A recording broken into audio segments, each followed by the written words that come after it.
Kita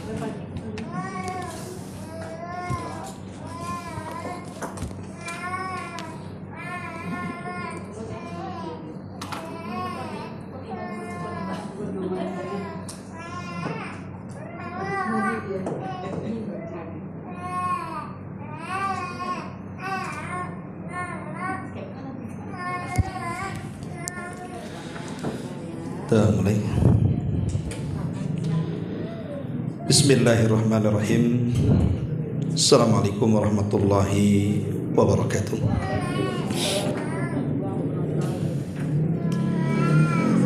Bihamdillahi wassalatu wassalamu ala rasulillah wa ala alihi wa sahbihi wa mawalah wa la hawla wa la quwata illa billahi wa ba'du.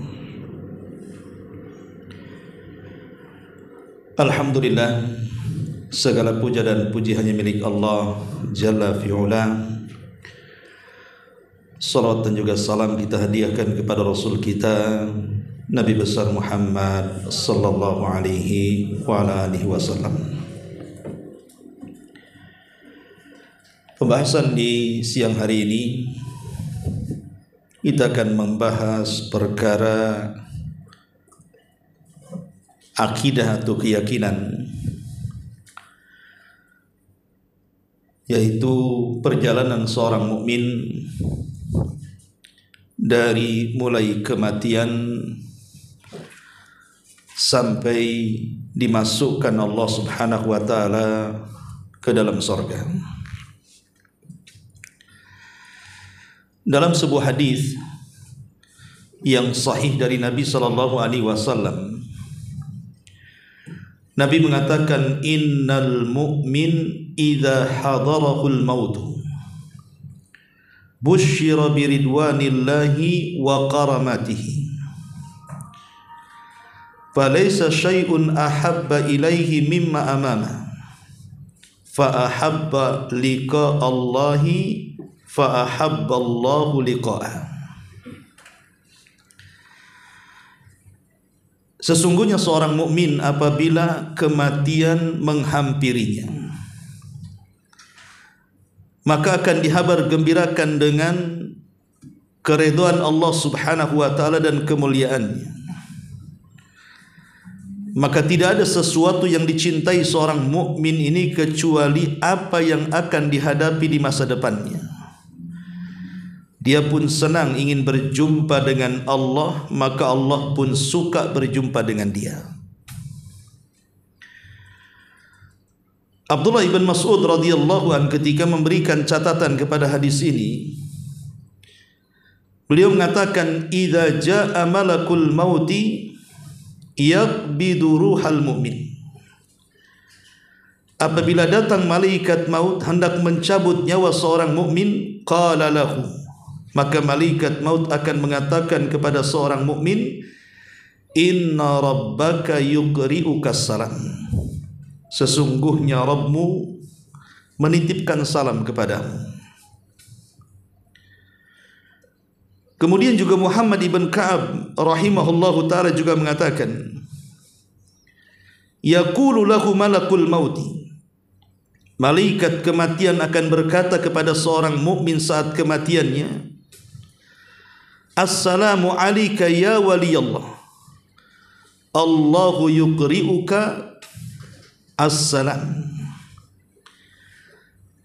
Keselamatan bagi engkau wahai wali Allah, dan sesungguhnya Allah Subhanahu wa taala menitipkan salam kepadamu. Kemudian Muhammad ibn Ka'ab membacakan ayat alladzina tawaffahumul malaikatu tayyibina yaquluna salamun alaikum.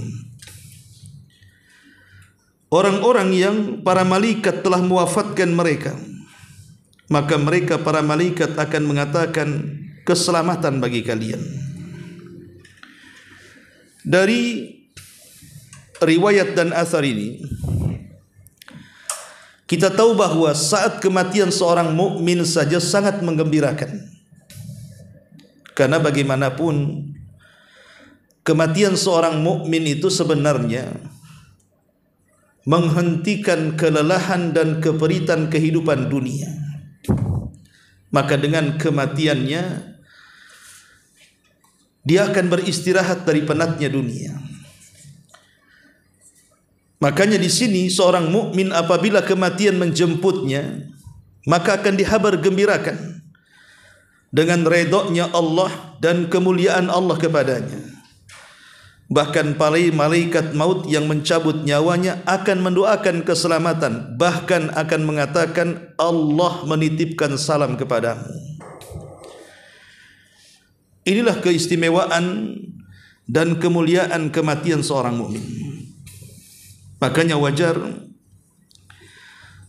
kalau Husain ibn Ali radhiyallahu an, cicit daripada Nabi sallallahu alaihi wasallam mengatakan, atau cucu Nabi sallallahu alaihi wasallam mengatakan, al-mautu raihanatul mu'min, bahwa kematian itu sesungguhnya keindahan bagi seorang mukmin. Dan Aisyah radhiyallahu anha juga menukilkan sebuah hadis Nabi sallallahu alaihi wasallam, al-mautu ghanimatul mu'min, bahwa kematian itu adalah keuntungan besar bagi seorang mukmin. Dan Abdullah ibn Umar radhiyallahu anhuma juga mengatakan dari Nabi sallallahu alaihi wasallam, ad-dunya sijnul mu'min fa idza faraqa ad-dunya faraqa sijna. Dunia ini penjara bagi seorang mukmin. Kalau seorang mukmin keluar dari dunia, hakikatnya dia keluar dari penjara. Itulah indahnya kematian seorang mukmin. Lebih daripada itu yang sering saya jelaskan, ketika seorang mukmin ini kemudian meninggal dan dimasukkan ke dalam alam lain yang disebut dengan alam barzakh, maka Allah Subhanahu wa taala akan memberikan banyak kenikmatan di dalamnya, mulai daripada himpitan kuburan yang tidak menyakitkan, sampai kepada jawaban-jawaban yang tepat saat terjadi fitnah kubur, dan juga mendapatkan nikmat kubur yang luar biasa. Itu baru di kuburan tuh. Seorang mukmin itu sudah mendapatkan sebuah kenikmatan. Karena Nabi sallallahu alaihi wasallam mengatakan, al-qabru raudhatun min riyadil jannah. Bagi seorang mukmin, kuburan itu adalah sebuah taman dari taman-taman sorga. Makanya kalau kita duduk di taman-taman yang indah, terkadang kita tidak mau pindah dari taman itu karena belum puas memandangnya. Bagaimana kalau taman itu adalah taman sorga? Kalau taman dunia saja menyenangkan kita untuk duduk-duduk di taman itu, macam mana pula kalau taman itu taman sorga? Tentu jauh lebih indah lagi dan lebih menenangkan bagi seorang mukmin. Ma'asyiral muslimin wal muslimat rahimakumullah. Tentu kalau kita bicara soal perjalanan manusia dari mulai meninggal sampai masuk ke dalam sorga, sebenarnya pembahasannya bukan hanya sekedar menjelaskan peristiwa ke peristiwa, kemudian kita merenungkan dengan seksama. Tapi sebenarnya lebih daripada itu, yang harus kita persiapkan untuk perjalanan yang sangat melelahkan dan panjang ini adalah persiapan sebelum kematian. Karena seorang Arab Badui pernah datang kepada Nabi sallallahu alaihi wasallam, kemudian bertanya soal kapan kiamat. Maka Nabi sallallahu alaihi wasallam enggan menjawabnya. Tetapi Nabi sallallahu alaihi wasallam kemudian membalik pertanyaannya dengan mengatakan, wa ma a'dadta laha. Engkau bertanya soal kiamat dari tadi, apa yang kau siapkan untuk menjelang kiamat itu? Kata-kata Nabi sallallahu alaihi wasallam, wa ma a'dadta laha, apa yang kau siapkan untuk menghadapi kiamat itu? Seolah-olah ini juga pertanyaan bagi kita, apa yang harus kita siapkan untuk setelah kematian kita, untuk perjalanan yang sangat melelahkan dan tidak pernah perjalanan ini akan ada hentinya kecuali kalau seandainya kaki seorang mukmin itu sudah menginjak surga. Kalau belum menginjak surga, maka perjalanan yang kita akan lalui itu sangatlah panjang dan lama. Karena bagaimanapun waktu kehidupan akhirat dengan waktu kehidupan dunia ini berbeda. Satu hari di akhirat itu sama dengan 1000 tahun kehidupan dunia. Jadi panjang sekali. Makanya Abu Hurairah radhiyallahu anhu saat kematiannya dia menangis, kemudian ditanya, "Kenapa Anda menangis? Bukankah engkau adalah sahabat Nabi?" Maka Abu Hurairah mengatakan, "Bagaimana aku tidak nangis? Setelah ini, maksudnya setelah kematianku, perjalananku sangat panjang, sementara bekalku sangat sedikit." Baik ma'asyiral muslimin yang dimuliakan Allah Subhanahu wa taala, dari mana kita mulai perjalanan yang indah bagi seorang mukmin ini? Dari mulai tiupan sangkakala kedua Israfil. Inilah yang kita akan bahas, perjalanan indah seorang mukmin di akhirat. Ma'asyiral muslimin wal muslimat rahimakumullah. Saat Israfil diperintahkan Allah Subhanahu wa taala untuk meniupkan sangkakala yang kedua, inilah yang disebut dengan yaumul ba'tsi wan nusyur, hari di mana manusia akan dibangkitkan dan dikumpulkan. Saat orang-orang beriman dikumpulkan, maka keluarga-keluarga yang penuh dengan keimanan saat dikumpulkan mereka akan berkumpul di sekitarnya. Dan itu menenangkan dari rasa takut yang luar biasa suasana padang mahsyar. Ini digambarkan dalam surah Tur ayat 21. Allah Subhanahu wa taala mengatakan, "Walladzina amanu wattaba'athum dzurriyyatuhum biimanin alhaqna bihim dzurriyyatahum wa ma'alatnahum min amalihim fi syai'in kullu mri'in bima kasaba rahina." Kullu mri'in bima kasaba rahin.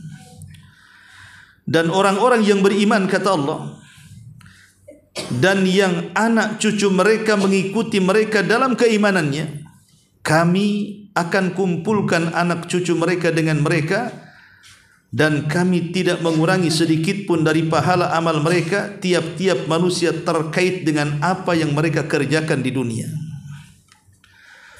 Jadi saat manusia dibangkitkan, ibu bapak yang dimuliakan Allah Azza wa Jalla, orang-orang kafir, maka mereka akan bercerai-berai, berpisah satu dengan yang lainnya. Dan itu sebagaimana difirmankan dalam Quran, yauma yafirrul mar'u min akhihi wa ummihi wa abihi wa sahibatihi wa banihi likulli imri'in minhum yauma idzin sya'nun yughni. Hari di mana orang lari dari temannya, lari dari orang tuanya, lari dari anak dan pasangannya. Masing-masing orang menyibukkan diri mereka sendiri. Itulah kondisi orang-orang kafir. Satu keluarga akan tercerai-berai. Yang satu akan lari ke timur, yang satu ke barat, yang satu ke utara, yang satu ke selatan. Mereka tidak akan berjumpa. Bahkan ketika mereka dibangkitkan, mereka mencela diri-diri mereka sendiri. Dan mereka pun mengatakan, ya wailana man ba'atsana mim marqadina. Duhai celaka, siapakah yang membangkitkan kami di tempat tidur kami ini? Tetapi bagi orang-orang yang beriman saat mereka dibangkitkan, kalau seandainya keimanan ini berakar dan berurat dalam satu keluarga, di mana orang tuanya mewariskan keimanan kepada anak dan cucunya, maka saat dibangkitkan mereka akan dikumpulkan, tidak akan dicerai-beraikan. Bahkan mereka akan mengatakan, hadza ma wa'adar rahman wa sadaqal mursalun. Inilah janji yang pernah Allah Subhanahu wa taala janjikan kepada kita, dan benarlah ucapan para rasul. Lah ketika kemudian manusia sudah dibangkitkan, Orang-orang yang beriman akan dikumpulkan sementara orang-orang kafir akan dicerai-beraikan sekalipun mereka keluarga. Maka disinilah mulai keindahan perjalanan seorang mukmin dimulai. Ketika di hari dibangkitkan kemudian dikumpulkan, orang-orang yang kafir akan disengat matahari dengan keringat yang luar biasa sehingga membanjiri dan boleh jadi kemudian keringat itu menenggelamkan sebagian badan mereka, bahkan seluruh badan mereka. Tapi orang-orang yang beriman, di antara mereka akan mendapatkan naungan di hari yang tidak ada naungan kecuali naungan arsy Allah Subhanahu wa taala.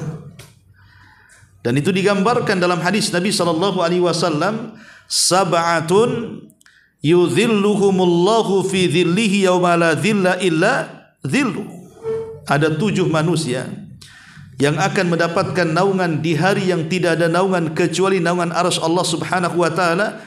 Di antaranya imam yang adil, anak muda yang tumbuh beribadah kepada Allah, anak muda yang tergantung hatinya dengan masjid, 2 orang yang saling bercinta karena Allah, bergabung karena Allah, berpisah karena Allah, seorang laki-laki yang takut berzina dan mengatakan aku takut kepada Allah Subhanahu wa taala, termasuk orang yang bersedekah kemudian menyembunyikan sedekahnya dari orang lain, dan seseorang yang bersendirian karena takut kepada Allah dia pun menangis. Dan itu semua ciri-ciri orang yang beriman. Jadi ciri-ciri orang yang beriman seperti ini, mendapatkan naungan ketika orang-orang kafir tidak mendapatkan naungan, dia mendapatkan naungan. Bahkan ketika orang-orang kafir mereka harus berdiri lama di padang mahsyar sampai 50.000 tahun lamanya menanti keputusan Allah Subhanahu wa taala, orang-orang yang beriman disesuaikan dengan hisabnya. Kalau memang mereka itu orang-orang yang masuk surga tanpa hisab dan azab, mereka tidak mungkin berdiri selama itu, direct langsung masuk surga. Ataupun orang-orang yang mungkin mendapatkan hisab tetapi tidak diazab, maka mereka pun tidak akan lama harus berdiri di padang mahsyar. Ataupun orang-orang yang mereka dihisab dan diazab sekalipun tidak selama orang kafir berdiri menghadap Allah Subhanahu wa taala. Jadi keimanan seseorang itu bagian daripada keindahan kelak pada hari kiamat saat kita melakukan perjalanan. Ma'asyiral muslimin yang dimuliakan Allah Subhanahu wa taala. Bahkan digambarkan saking senangnya orang-orang yang beriman itu, sampai wajah-wajah mereka, wajah-wajah orang yang beriman kelak pada hari kiamat itu akan berubah-ubah. Sebagaimana perubahan wajah di dunia juga kita rasakan, maka perubahan wajah di akhirat pun akan terjadi. Contoh umpamanya di dunia, ketika kita masih bayi, kemudian kita menginjak remaja, kemudian kita menginjak dewasa dan menjadi tua renta, itu kan berbeda wajahnya. Mungkin saat bayi wajahnya imut gitu ya, maunya digendong, dicium, tidak mau dilepas. Tapi kalau sudah usia 70, 80, kira-kira imut nggak tuh? Mau dicium nggak tuh? Mau dipegang nggak? Yang ada sebel kan. Walaupun sebenarnya sama-sama tidak berakal kan Bu. Bayi itu tidak berakal, dan orang tua kalau sudah pikun itu juga sama tidak berakal. Tapi kan merawat bayi dengan merawat orang tua kan beda rasanya kan. Kalau merawat bayi walaupun tidak berakal masih dah ada lucu-lucunya, ada tertawa-tertawanya. Tapi kalau merawat orang tua yang hilang akal, yang ada ya marah saja kan itu. Karena keinginannya kadang-kadang orang yang sudah tua itu aneh-aneh. Yang ingin saya katakan bahwa wajah di dunia saja berbeda-beda. Ketika kita bayi, beda wajahnya. Kemudian remaja, beda wajahnya. Ketika dewasa, beda pula wajahnya. Ketika sudah tua, apalagi makin beda wajahnya. Di dunia, satu orang saja bisa berbeda-beda wajah. Lah di akhirat juga sama kurang lebih. Bahkan Al-Quran sendiri menyebutkan ada 4 wajah untuk menunjukkan kebahagiaan seorang mukmin saat melakukan safar menuju surga. Pertama, Allah Subhanahu wa taala berfirman, "Yauma tabyaddu wujuhun wa taswaddu wujuh." Pada hari di mana wajah-wajah orang-orang yang beriman sangat putih bersih dan di mana wajah orang-orang kafir sangat hitam kelam. Ini wajah yang pertama. Wajah seorang mukmin saat dibangkitkan dari kubur itu, Allah Subhanahu wa taala berikan wajah yang sangat putih bersih. Kemudian yang kedua, ada yang disebut dengan wajah yang disebut dengan musfir. Allah mengatakan wujuhun yauma idzin musfirah dhahikatun mustabsyirah. Pada hari kiamat ada wajah-wajah yang musfir. Musfir dengan bayad itu berbeda. Kalau bayad itu kan putih saja, wajahnya putih. Kalau ada orang yang kulitnya putih, ganteng, itulah berwajah putih. Tetapi kalau musfir itu ada tambahan cahaya. Sudah putih, bercahaya lagi. Kenapa dia bercahaya? Bukan hanya sekedar putih wajahnya, karena wajah perubahan kedua ini itu terjadi setelah membaca catatan amalnya. Jadi setelah Allah Subhanahu wa taala membagikan catatan amalnya, kemudian dia tahu bahwa catatan amalnya penuh dengan kebaikan dan sedikit keburukannya, dan dia pun sudah tahu pasti dia akan masuk surga dan tidak akan masuk neraka, maka sudah putih wajahnya mulai bercahaya karena senang. Makanya Allah mengatakan dhahikatun mustabsyirah, dia pun tertawa dan senang sekali. Samalah umpamanya ibu sudah cantik, awalnya diam-diam saja, tiba-tiba datang orang yang ngasih uang banyak, kan beda tuh rautnya.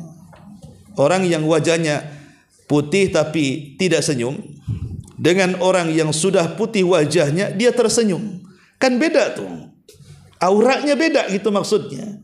Memang dia ganteng, dia cantik, kalau putih saja nggak senyum kan ya biasa-biasa saja, tawar sajalah kalau minum teh itu. Tapi kalau dia sudah berseri-seri, sudah tersenyum, maka kan beda tuh wajah yang putih itu pasti ada auranya di situ.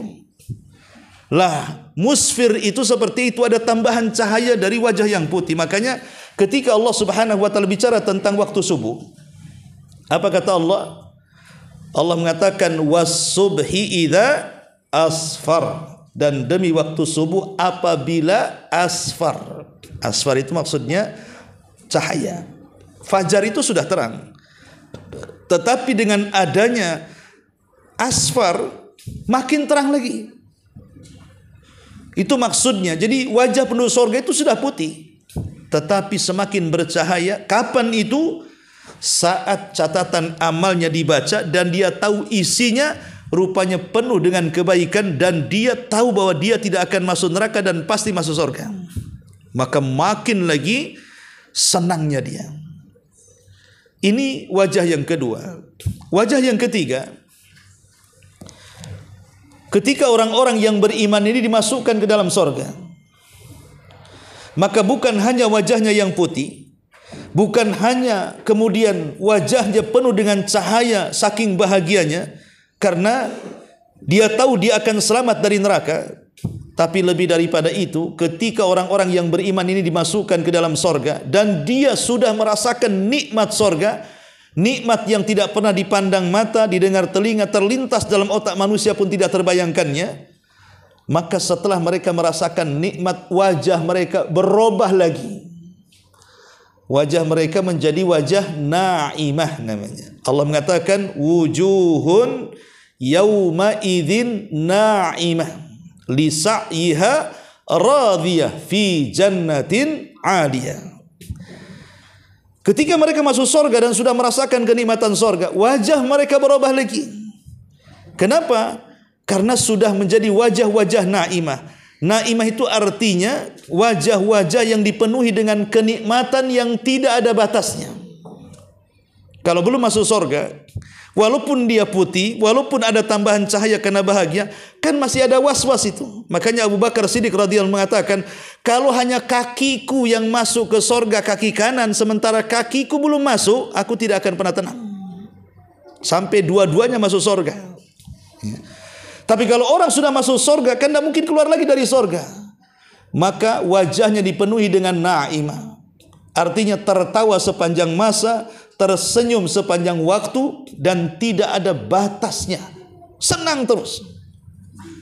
Di dunia saja, wajah orang yang senang dengan wajah yang tidak senang kan kita bisa bedakan. Yang satu wajah tukang utang, nggak bisa bayar, ya. Yang satu wajah tidak punya utang, banyak uang, kan beda tuh wajahnya, jalannya saja beda. Kalau yang banyak utang itu miring-miring itu biasanya jalannya, nunduk-nunduk, miring-miring, pucat kalau ketemu orang, disangka debt collector, rupanya oh bukan. Pokoknya nggak bisa kita ini bohongi, dari raut muka wajah orang susah itu nampak. Di dunia saja kita bisa bedakan, oh ini wajah orang senang, ini wajah orang susah. Samalah kita lihat anak-anak kecil kan. Kalau anak-anak kecil, anak-anak menteri, anak-anak pejabat yang memang hidupnya juga serba cukup, serba ada, dengan anak-anak yang diruli, susah makan gitu ya. Itu kan beda, dari kulitnya aja beda. Yang satu kucel, yang satu bersih kan gitu ya. Dari senyumnya juga beda. Beda kita lihat itu. Kenapa demikian? Ya memang begitu, kebahagiaan itu terkadang merubah wajah. Kan lihat orang-orang yang dulunya susah kemudian kaya, padahal ketika susah kulitnya hitam tuh. Ketika kaya kok bisa putih dia? Kok bisa cantik? Dulu perasaan tidak cantik, sekarang cantik. Ya karena sudah kaya. Ya, mungkin dia bisa merawat wajahnya, merawat badannya, suntik sana, suntik sini, silikon sana, silikon sini ya Bu ya. Ya. Dempul sana, dempul sini ya. Senang hidupnya. Di dunia saja kita bisa bedakan mana wajah-wajah susah, mana wajah-wajah senang. Lah, penduduk sorga juga sama. Tetapi wajah-wajah senang di sorga itu selamanya. Adapun wajah-wajah di dunia itu tidak selamanya. Senangnya itu ada batas waktunya, gitu maksudnya. Dan puncaknya wajah orang-orang yang beriman itu kelak ketika memandang Allah Subhanahu wa taala, memandang wajah Allah Subhanahu wa taala, itu puncak wajah seorang mukmin. Setelah mereka melihat dan mampu memandang wajah Allah, wajah Sang Pencipta yang selama ini menghidupkan, memberikan rizki dan memberikan kesenangan bagi dia, maka Allah katakan wujuhu yawma idzin nadhirah ila rabbiha nadhirah. Pada hari itu ada wajah-wajah yang berseri-seri karena mampu memandang wajah Rabbnya. Itu puncak kesenangan tanpa ketika setelah melihat Allah Subhanahu wa taala wajahnya berbeda lagi. Karena memandang Allah itu kan nikmat tertinggi di sorga, bahkan lebih nikmat dibandingkan sorga itu sendiri. Bayangkan orang di puncak kenikmatan, tentu wajahnya kan luar biasa berseri-serinya. Lah inilah gambaran orang-orang yang beriman, bagaimana senang perjalanan mereka itu, sampai ke wajahnya saja berbeda-beda tuh. Dari satu wajah ke wajah berikutnya itu makin bahagia, makin bahagia, makin bahagia. Sama dengan nikmat di sorga itu, makin bertambah, bertambah dan bertambah. Makanan hari ini dengan makanan besok dengan makanan lusa, dan begitu seterusnya. Itu semakin lezat, semakin enak, walaupun makanan yang sama. Itulah sorga. Kenikmatannya itu yazdad wa yazdad, bertambah dan bertambah. Kalau di dunia ini tidak bisa. Mungkin ibu usia masih 20, 30, ya masih cantik kan begitu ya. Nikmatnya masih ada lah, bisa bersoleh, percaya diri. Kalau sudah 80, 90, mau bedak satu baskom juga Bu, tetap saja gitu, tidak bisa merubah muka dia. Ya, memang nggak bisa. Kenikmatan dunia ini memang terbatas gitu ya. Sak kaya-kayanya orang, mungkin usia-usia 30-40 tahun, kalau dia kaya raya, bisa lah dia itu menikmati kekayaannya. Punya mobil bisa nyetir sendiri, makan di mana bisa jalan sendiri, mau keluar negeri bisa jalan sendiri. Tapi kalau sudah tua, 90, 100 tahun, kalau Allah takdirkan panjang umurnya, mata pun sudah buram, Kadang-kadang nengok uang 50 disangka 2000, ya kan? Namanya orang sudah tua. Kadang-kadang makan dibatasi, tidak bisa makan sembarang. Kadang-kadang mau jalan, jangan lagi jalan-jalan ke luar negeri, jalan di halamannya udah encok, kan itu ya. Jadi kenikmatan dunia ini pasti ada batasnya. Beda dengan kenikmatan sorga, yang semakin hari itu semakin bertambah, dan umurnya juga semakin hari seolah semakin muda. Lah itulah perjalanan seorang mukmin hakikatnya. Dari segi wajah, dari segi kenikmatan saja, dari hari ke hari akan berubah dan semakin indah. Ma'asyiral muslimin wal muslimat rahimakumullah. Lah saat seorang mukmin mendapatkan hisab dari Allah Subhanahu wa taala, tentu hisab yang Allah Subhanahu wa taala berikan bagi orang yang beriman dengan orang-orang kafir itu akan berbeda. Bagi orang-orang yang beriman, hisab itu hanyalah ardul a'mal. Hisab itu adalah ardul a'mal. Ardul a'mal itu artinya hanya sebatas Allah bertanya, meminta pengakuannya, dan mengatakan, apakah engkau pernah berzina? Apakah engkau pernah minum khamar? Apakah engkau pernah berdusta? Apakah engkau pernah maksiat ini itu? Kemudian orang yang beriman akan menjawab, iya wahai Rabb, aku melakukannya. Iya wahai Rabb, aku melakukannya. Hanya sebatas meminta pengakuan saja. Tapi ujung-ujungnya Allah akan mengatakan, sungguh aku telah tutupi dosamu di dunia dan sekarang ku ampuni dosamu di akhirat.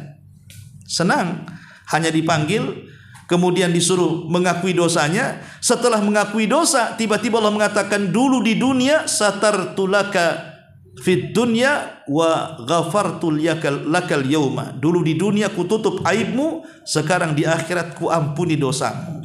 Apa enggak enak tuh? Habis berbuat salah, tiba-tiba Allah mengatakan, kesalahanmu ku tutup, orang tidak tahu, dan kesalahanmu ku ampuni. Logikanya, kalau seandainya kita ini seorang pekerja, bekerja di sebuah perusahaan, kita selalu berbuat salah, bahkan merugikan juga perusahaan. Tapi kata bosnya, ya, kamu yang melakukan kesalahan ini, iya. Kamu yang melakukan, iya. Kamu yang melakukan itu, iya. Kata bosnya, sudah, aku tidak akan beritahu kesalahanmu kepada karyawan yang lainnya. Ku ampuni kesalahanmu, kau tetap kerja.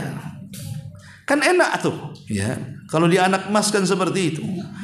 Itulah hisabnya bagi orang-orang yang beriman itu seperti itu. Maka disebut ardul a'mal namanya. Tetapi bagi orang-orang kafir itu hisab betulan. Hisab yang sangat berat dan menyulitkan.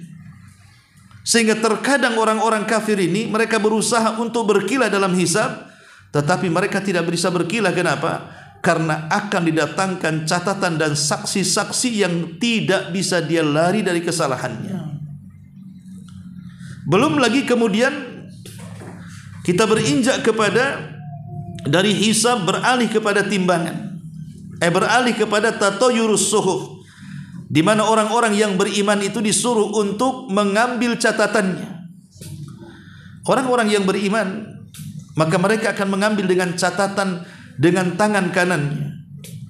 Setelah kemudian mengambil catatan dengan tangan kanannya, kemudian dia baca catatannya dengan senang hati dan riang gembira. Dia mengatakan di halayak manusia di padang mahsyar, ha umuqra'u kitabiyah. Lihat catatanku, katanya. Siapa yang mau baca catatanku? Saking senangnya. Siapa yang mau baca catatanku? Ini catatanku nih. Tapi orang-orang kafir seolah-olah dia mau membuang catatan itu. Jangankan orang lain membacanya, dirinya sendiri tak sanggup untuk membacanya. Saat menerima catatan saja bahagianya seorang orang-orang yang beriman ini. Kenapa?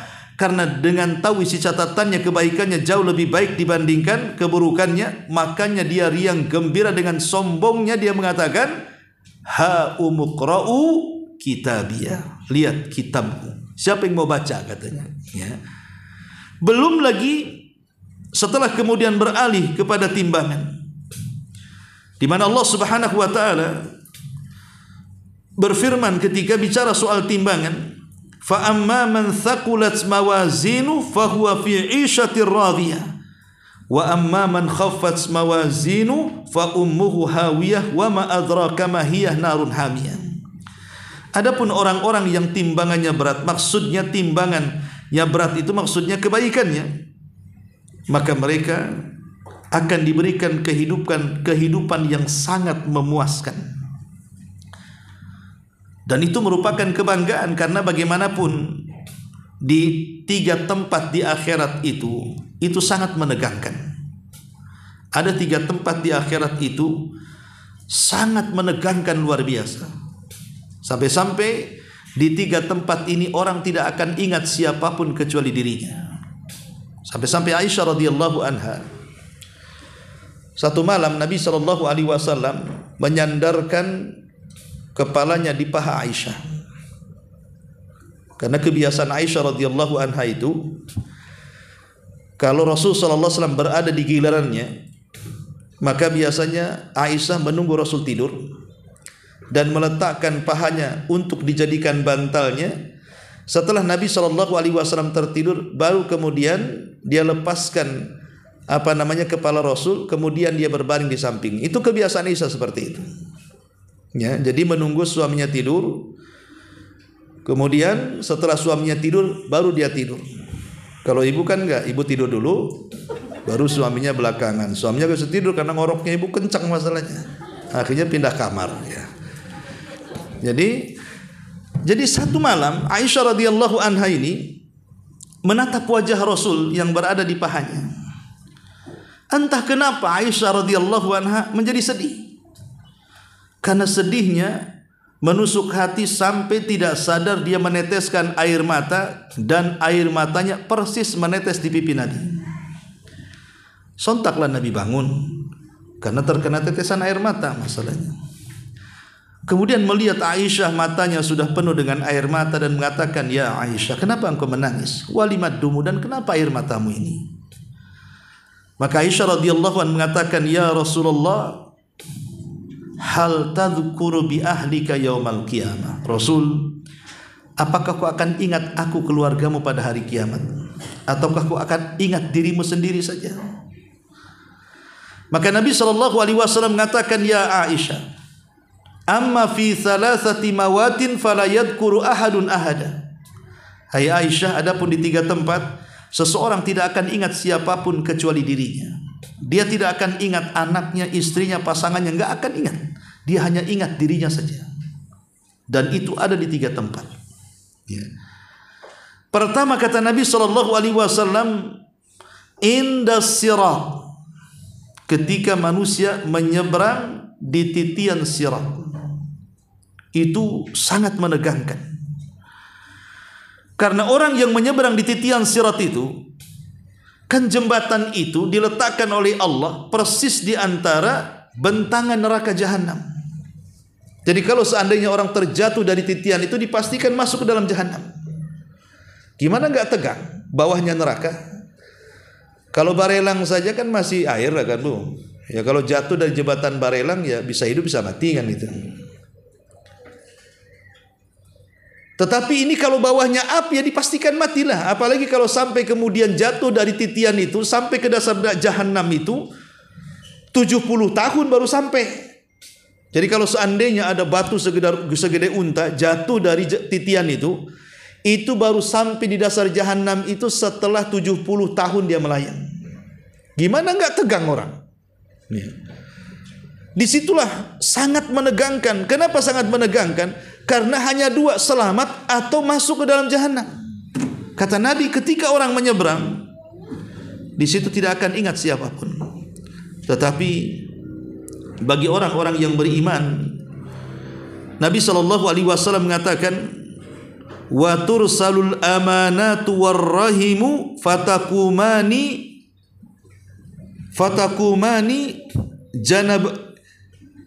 janabat tai as-sirati yaminan wa shimalan fayamurru awwalukum kalbarki.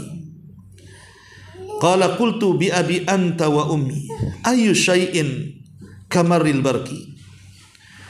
Qala alam tarau ilal barki kaifa yamurru wa yarji fi tarfati ainin thumma kamarri thumma kamarri rihi thumma kamarri tayri wasyaddar rijali tajri bihim a'maluhum wa nabiyyukum qa'imun 'ala sirati yaqulu rabbi sallim sallim.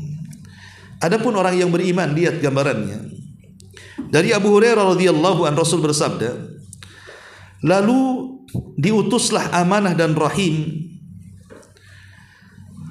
keduanya berdiri samping kiri kanan titian sirat.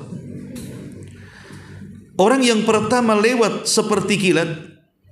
Jadi ada orang yang pertama lewat seperti kilat. Aku bertanya kepada Nabi, kata Abu Hurairah, demi bapa dan ibuku kukorbankan wahai Rasul, adakah sesuatu yang seperti kilat? Maka Rasul SAW menjawab, tidaklah kalian pernah melihat kilat bagaimana ia lewat dalam sekejap mata? Kemudian ada yang melewatinya seperti angin, kemudian seperti burung, dan seperti kuda yang berlari kencang. Mereka berjalan sesuai dengan amal mereka. Inilah kondisi orang-orang yang beriman. Di saat ketegangan yang luar biasa, kata Nabi, orang tidak akan ingat siapapun. Rupanya Allah berikan kebahagiaan bagi orang yang beriman. Kenapa? Karena orang yang beriman itu ada yang seperti kilat, tahu-tahu sudah sampai di sana. Kemudian ada yang seperti angin, ada yang seperti lari pacuan kuda, dan begitu seterusnya. Inilah kebahagiaan. Allah tidak mempersulit dalam penyeberangan itu. Kemudian yang kedua, kata Nabi SAW kepada Aisyah, adapun tempat yang sangat menegangkan juga adalah inda tatayyur as-suhuf, ketika catatan-catatan diterbangkan. Orang tidak akan ingat siapapun, karena dia akan mengira apakah dia akan bisa mengambil dengan tangan kanannya ataukah justru mengambil dengan tangan kirinya. Tapi orang-orang yang beriman lagi-lagi diberikan kebahagiaan. Dia akan mengambil catatannya dengan tangannya yang kanan, dan itu menunjukkan kebahagiaan menjadi ashabul yamin. Kemudian yang ketiga, tempat yang menegangkan adalah indal mawazin, ketika terjadi penimbangan amal. Itu manusia tegang, tidak akan ingat siapapun. Kenapa?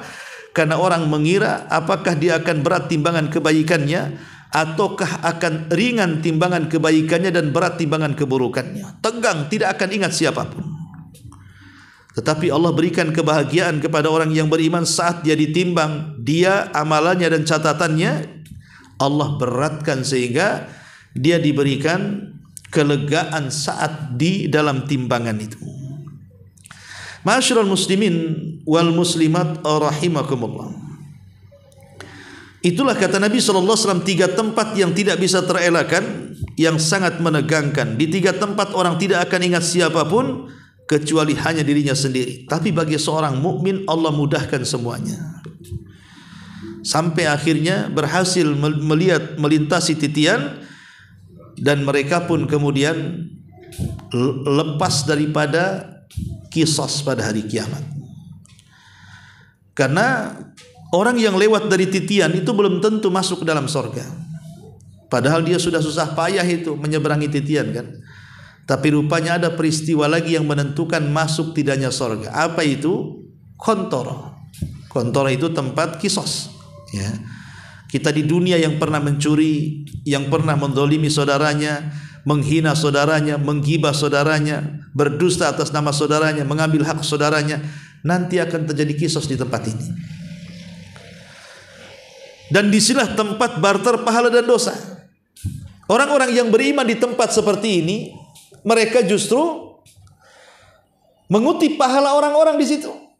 Karena ketika di dunia orang-orang yang beriman itu boleh jadi mereka dizolimi, boleh jadi mereka diejek, boleh jadi mereka disakiti. Maka di tempat ini orang-orang yang beriman justru mengutip pahala-pahala orang, bahkan membebankan dosa dia kepada orang, sehingga dia tidak takut lagi akan dikembalikan ke neraka dan dipastikan dia masuk ke dalam surga. Sampai kemudian mereka pun berdiri di pintu-pintu surga.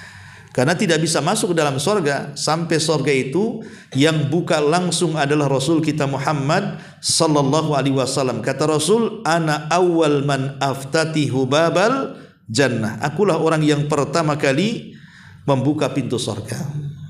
Di sini orang-orang yang beriman diberikan keistimewaan, kesenangan dalam bentuk bukan hanya wajah saja, tapi fisik pun Allah Subhanahu wa taala rubah.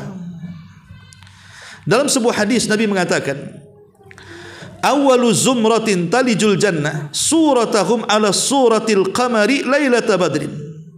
Rombongan yang pertama kali masuk surga itu berbentuk rembulan di malam purnama yang sangat terang. Kata Nabi SAW, mereka tidak akan meludah, mereka tidak akan berdahak, mereka tidak akan buang air di dalamnya. Bejana-bejana dan sisir-sisir mereka terbuat dari emas dan perak. Tempat bara api mereka terbuat dari kayu wangi. Keringat mereka adalah minyak misik. Setiap mereka memiliki 2 pasangan. Lihat, Nabi SAW menjelaskan keindahan perjalanan bagi seorang mukmin. Ada yang mengatakan perubahan fisik ini itu terjadi ketika membaca catatannya. Jadi saat mendapatkan catatan amalnya itu, kemudian dia baca, disitulah terjadi perubahan fisik. Makin membesar, membesar, dan berakhir di fisik Adam. Jadi orang-orang yang beriman ketika badannya membesar, berakhir di fisik Adam. Adam berapa besar fisiknya? 60 hasta tingginya, lebarnya 7 hasta. Jadi tingginya Adam itu 30 meter, lebarnya 3,5 meter. Itu fisiknya Nabi Adam. Lah itulah orang yang beriman akan dibentuk seperti itu. Kapan itu? Saat selesai membaca catatannya. Disitulah terjadi perubahan. Di mana kemudian usianya juga akan dimudahkan antara 33 sampai 34 tahun. Makanya jangan kecil hati ibu-ibu yang pendek. Ya, nanti akan tinggi kalau Allah takdirkan termasuk ibu-ibu yang beriman. Dan juga nggak perlu khawatir ibu yang tua, nanti Allah mudahkan. Ya. Jadi penduduk sorga itu lihat bagaimana perjalanan orang yang beriman itu fisiknya akan dirubah, persis seperti fisiknya Adam. Dan manusia terganteng itu Adam, manusia tercantik itu Hawa. Makanya Yusuf saja yang mendapatkan separuh ketampanan Adam saja, perempuan ngiris-ngiris jari-jarinya ya, karena terpesona dengan ketampanannya. Dan yang mewarisi separuh kecantikan Hawa adalah Siti Sarah, istri pada Ibrahim. Sampai Raja Mesir tergila-gila kepada dia. Ya. Artinya bahwa ini kenikmatan, keindahan bagi seorang mukmin, fisiknya dirubah sehingga tidak akan ada cacat lagi. Yang mungkin kurang baik mukanya di dunia, Allah buat dia cantik, buat ganteng. Yang tadinya mungkin orangnya, yang mungkin dari segi penampilan juga kurang jos, kurang maco, nanti Allah buat juga seindah mungkin tuh. Laqad khalaqnal insana fi ahsani taqwim. Tapi beda dengan penduduk neraka. Ya. Penduduk neraka itu kulitnya saja tebalnya 3 hari perjalanan. Kulitnya bu ya, kita saja berapa mili, nggak ada sampai senti. Ya. Tapi kulitnya penduduk neraka itu 3 hari perjalanan. Berarti kan kulit badak aja nggak seperti itu kan bu ya. Badak aja yang tebal nggak ada, berapa senti saja. Ini 3 hari perjalanan. Kira-kira kalau jalan kaki 3 hari sampai mana? Itulah tebalnya kulitnya. Kemudian 1 gerhamnya besarnya seperti gunung Uhud. 1 gerham, gigi gerhamnya penuh neraka itu sama dengan besarnya gunung Uhud. Berarti kalau seandainya semua giginya seperti gunung Uhud, besar kali mulutnya kan bu? Ya, giginya saja seperti gunung Uhud. Gimana pula mulutnya? Gimana pula kemudian badannya? Ya, kemudian juga jarak antara bahu ke bahu saja 3 hari perjalanan. Besar penduduk neraka itu, sengaja dibesarkan supaya mudah untuk diazab. Tapi penduduk sorga tidak dibuat jelek badannya, tidak dibuat berkembang besar, enggak. Maka penduduk sorga itu Allah berikan keindahan, di mana fisiknya menjadi fisik terindah karena seperti fisik Adam dan fisik Hawa alaihi wassalam. Dan itu salah satu keindahan orang-orang yang beriman kelak pada hari kiamat. Sampai dimasukkan ke dalam sorga, maka fisik itu akan terus diperbaiki, diperbaharui, semakin indah, semakin cantik, sebagaimana disebutkan dalam hadis tentang suqul jannah, bicara tentang pasar sorga. Karena di sorga itu juga ada pasar, tapi bukan untuk jual beli, tidak, untuk merubah wajah. Ya, pasar itu kayak salon. Jadi kalau umpamanya kita ingin nostalgia bersama teman-teman yang pernah hidup di dunia yang sama-sama masuk sorga, nanti ketemunya di pasar. Ya, di situ ngopi di pasar, nanti teringat karena memori mereka akan dikembalikan. Jadi apa yang pernah terjadi di dunia mereka hafal. Kalau kita di dunia ini, apa yang terjadi tahun kemarin saja kita sudah lupa. Tapi nanti di sorga memori kita sejak lahir sampai kita wafat terkenang semuanya, sehingga kita bisa ingat semuanya. Bisa bicara soal dunia nanti di sorga. Lah, setelah kemudian mereka puas berjumpa dengan teman-teman mereka di sorga, ketika pulang itulah Allah kirim semacam angin yang berdebu. Angin yang berdebu apabila menghempas badan-badan penduduk sorga, maka akan merubah semua fisiknya. Badannya akan semakin indah, makin tampan, makin cantik, makin sehat, sehingga ketika pulang berjumpa dengan pasangannya saling memuji dan mengatakan, sungguh ketampanan engkau sudah bertambah. Maka suaminya mengatakan, kecantikan engkau juga sudah bertambah, dan begitu seterusnya. Makanya ada istilah nikmatul jannati yazdad. Kenikmatan sorga itu tidak akan berkurang dan terus bertambah, setiap harinya akan bertambah. Ma'asyiral muslimin wal muslimat rahimani wa rahimakumullah. Inilah diantara ya secara singkat tentang kenikmatan perjalanan seorang mukmin sampai dimasukkan Allah ke dalam surga. Banyak kemudahan yang Allah berikan kepada kita, banyak kesenangan yang Allah berikan kepada kita sampai Allah masukkan kita ke dalam surga. Baik, sampai di sini kita buka tanya jawab. Kalau mau bertanya silakan. Iya, silakan. Iya. Assalamualaikum Ustaz. Waalaikumsalam warahmatullahi wabarakatuh. Tadi ada mengatakan ada 3 tempat yang tidak mengingat apapun kecuali diri kita. Nah, pertanyaan anak, ada telaga Al-Kautsar, Ustaz. Nah, telaga Al-Kautsar itu ketika kapan gitu? Yang tadi kan disebutkan tadi 3 ya kan? Iya. Dan terakhir Rasulullah menuju kita mendekati itu surga. Telaga Al-Kautsar itu telaga yang ada di sorga. Telaga di akhirat itu ada 2. Telaga yang ada di padang mahsyar dan telaga yang ada di dalam sorga. Telaga yang ada dalam sorga itu disebut Al-Kautsar, yang alirannya itu sampai kepada telaga yang ada di padang mahsyar. Dan setiap nabi punya telaga di padang mahsyar. Jadi setiap orang-orang yang baru dibangkitkan dari kuburnya, logika kata Imam At-Tabari mengatakan bahwa orang yang tertidur lama pasti akan merasakan haus yang luar biasa. Kayak ibulah tidur lama, apalagi di tempat yang ada AC-nya, dingin. Pasti ketika kita bangun, pasti kita ini haus, pengen minum. Apalagi tidurnya lama, berhari-hari. Yang tidur dari Isya sampai subuh, ketika bangun saja kita haus, pengen minum kan.